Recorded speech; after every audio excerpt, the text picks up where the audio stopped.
Hello, hello, hi, gigpreneur. What is going on? Welcome. Happy Sunday.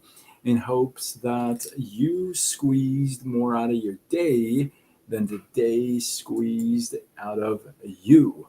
I am Sean Azimi, and I'm somebody who used to work in a cubicle world in an office, 14, 16-hour days 6 days a week, sometimes 7 days a week. No joke. Some of you have worked in that office with me until my pancreas shut down on me, quit on me, and left me unemployable without anything to fall back on. And I don't know if you've been there or not, but that is not good. It sucks.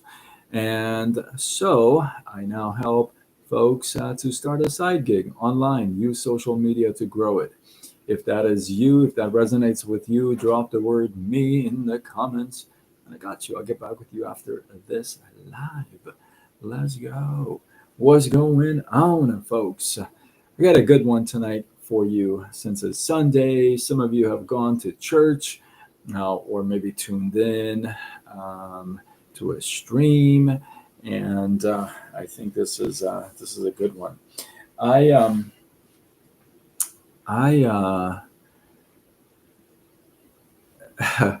I have an interesting take on some of the folks that are super duper Christian.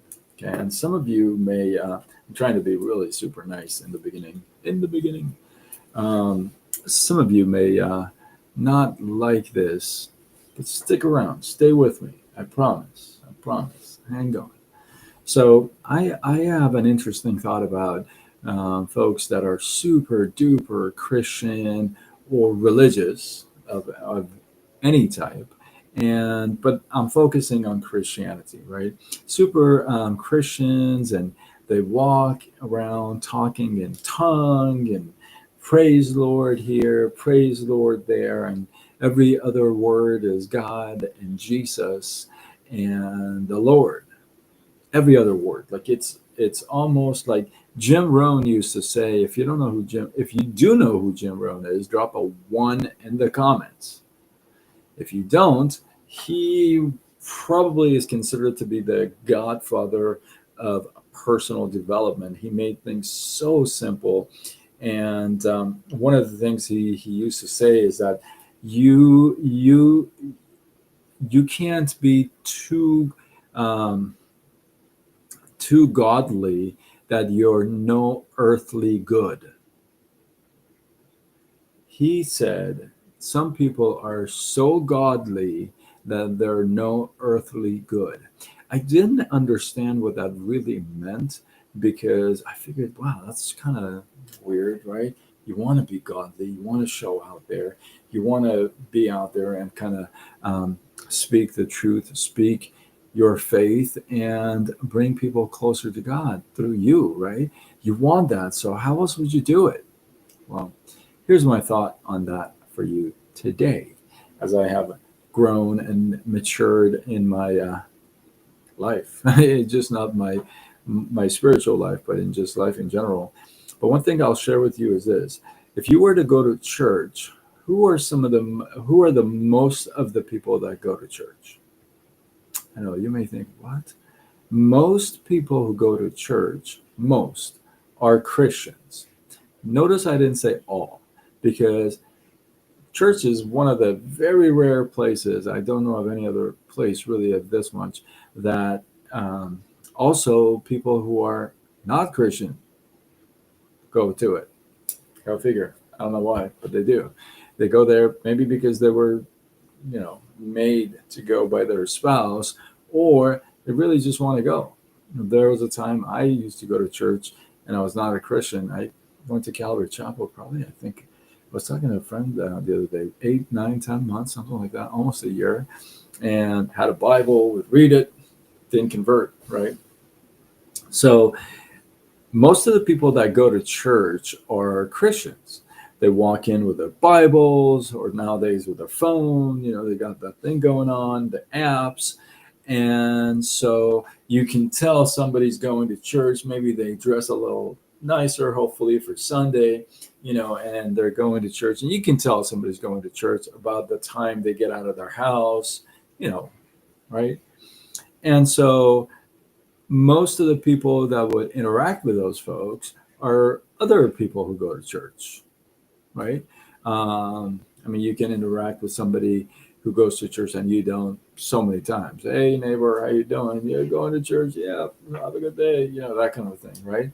That's pretty much the basic of that conversation, probably the end of that conversation, right?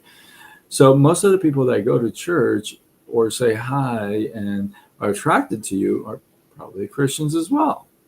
Well, if we're supposed to expand the kingdom, if we're supposed to talk the good news, if we're supposed to talk to other people about the truth, about salvation, then we should be more attractive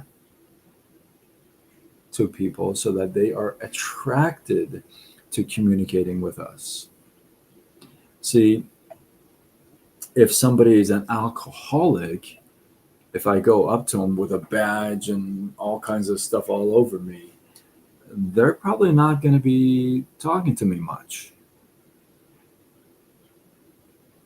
Why? Because I'm not going to talk to a cop or somebody who's an AA meeting or there to take them away. Why would I do that? Right?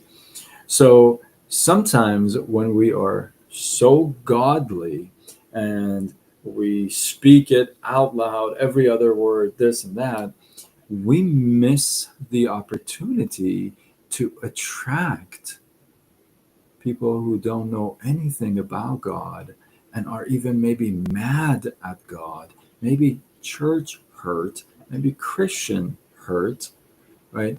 We miss the opportunity to talk to those people. Why? Because as soon as we give that vibe, then somebody who is not into the faith, into the Lord, is not going to come running up to you talking to you.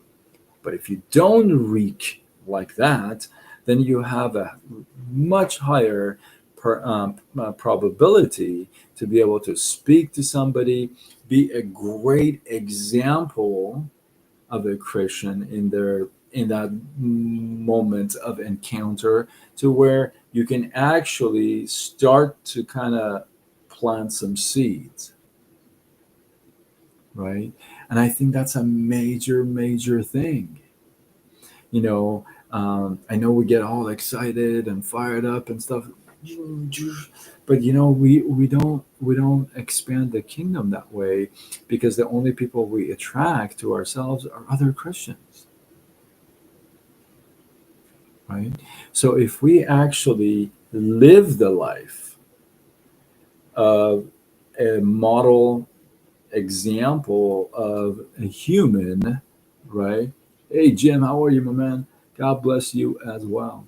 So if we live that life that attracts people to us, then we can have an opportunity to plant seeds in their conversation, not come out of the gate with like 18 crosses and 24 hats and Jesus all over us.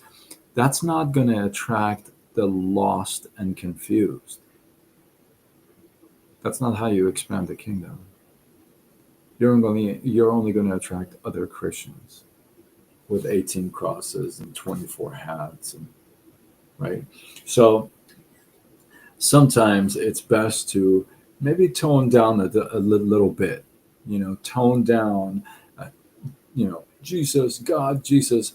But in every conversation, I do believe that there will be an opportunity for you to plug in and plant a seed of faith. And in case you didn't know, now I'm going to take it to business. I do, I often do. And this is the same thing in network marketing. You like that one? Some of you are like, what? It's the same thing as network marketing. You know why?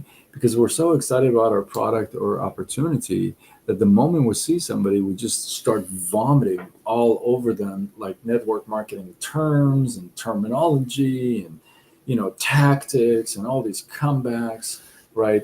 Without even pausing, calming down, let the conversation naturally happen. You'll have plenty of time to plug in a seed for your product or opportunity if you give that kind of a vibe that, hey, there's something about this person that is unique and I'd like to find out, right? Versus you come out there and say, I'm in the right?